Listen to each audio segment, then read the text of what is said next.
So you're super passionate about teaching. You mentioned Milton Friedman who had a very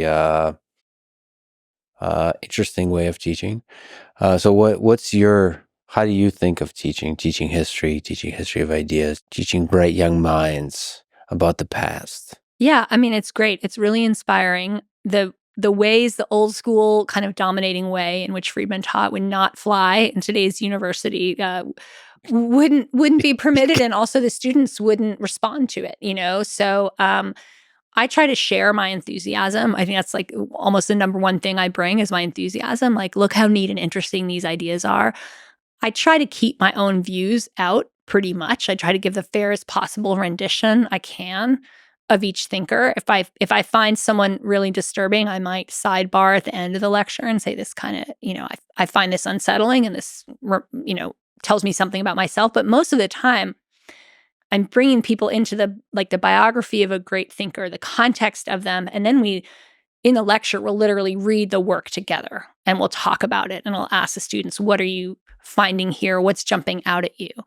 Kind of breaking down the language and really teaching them how to do deep reading. So I feel like that is my contribution right now. We're having trouble reading collectively. We're having trouble paying attention collectively. And I'm trying to cultivate their skills to doing that and showing them how I do it, and also modeling, like, this is how I would read a text. This is what jumps out to me when I look at, Thomas Kuhn or something like this. And just show them that studying a history of ideas is really fun. I feel incredibly privileged to do it, And the other thing is, I think this is the time for students in college figuring out who they are. Their minds are developing and growing. They can really handle complicated, hard ideas.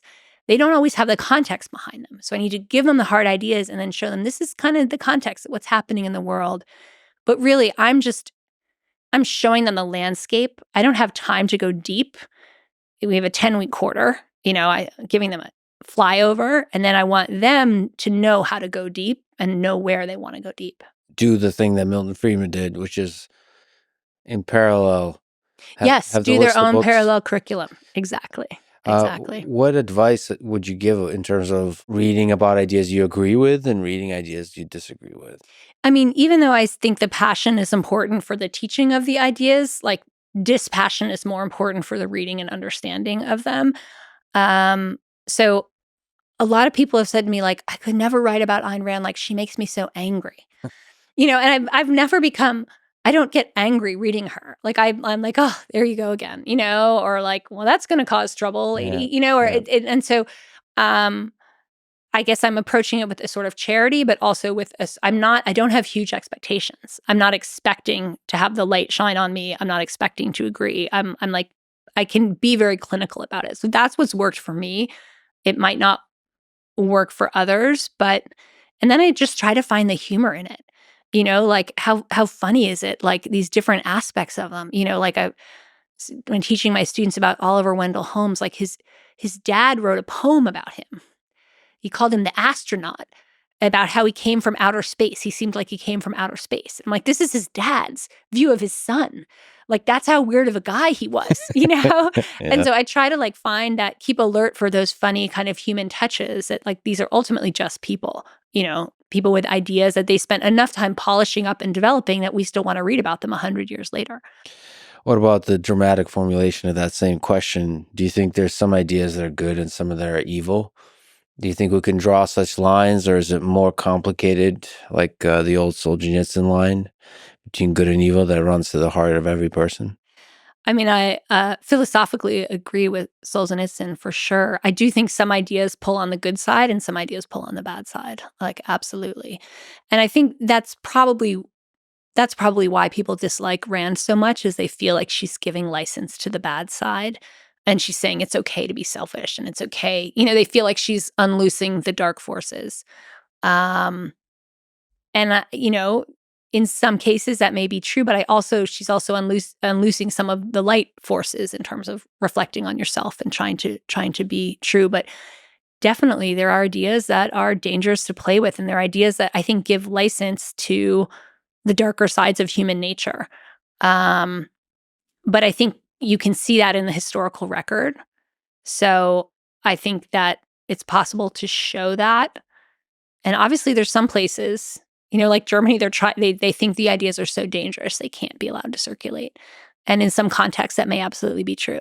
And then still, even that we should take with a grain of salt, because perhaps censorship of an idea is more dangerous than the idea. So all of that's the beautiful thing about us humans. We're always at tension, trying to figure out what ideas are the ones that are going to help humanity flourish. Pothead question. Yeah. Do humans have ideas, or do ideas have us? So where do ideas come from? You have Milton Friedman sitting there after Rutgers trying to figure out what he can do about the Great Depression. Where do you ever think about this? Like, I sometimes think that aliens are actually ideas. They're just kind of like travel through human brains and like captivate us, and we get all real excited. Like with the monolith in 2001 Space Odyssey, a monolith lands and everybody gets excited, and somehow this idea just gets everybody to be on the same page, and it reverberates through the community, and then that results in an implementation of some action that results in us figuring out that idea was actually bad, and we learn new ideas. But it feels like the idea is running the show.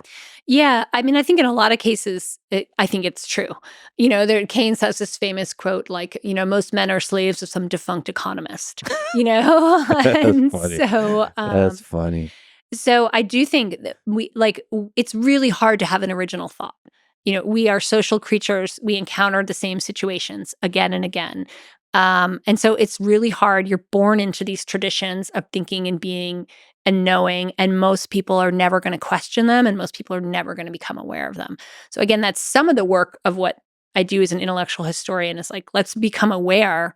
Let's realize that you're carrying a map that's orienting you to the world in a certain way, right? And so I think you have to work really, really hard to have an original idea. And even then, it's not a completely original idea. It's a reworking and a reassembling of ideas others have had.